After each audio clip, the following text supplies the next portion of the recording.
কি ব্যাপার, আপনারা এত রাতে কই যেতেছেন? আমার পোলা তো মস্ত বড় অফিসার। আমরা হইলাম গিয়া খেত গাইয়া, এর লেগে এই বাড়িতে আর থাকতে পারলাম না ভাই। দেখছেন, আমি কইছিলাম না রফিক স্যারের সাথে আপনাদের মিলে না।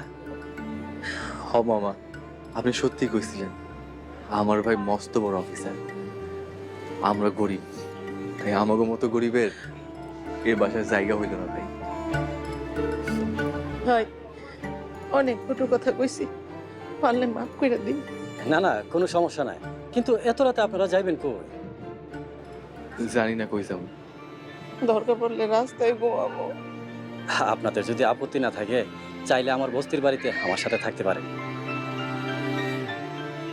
আপনার বাড়িতে আমরা থাকতে দিবে? জি। আল্লাহ মহা, আল্লাহ মহা। মামা, তাইলে আজকে রাতটা আপনার বাসায় থাইকা কালকে সকালে একটা বন্দোবস্ত করি। আচ্ছা ঠিক আছে, আপনারা তাড়াতাড়ি আসেন, গেট বেশিক্ষণ খোলা রাখা যাবে না। আসেন আসেন।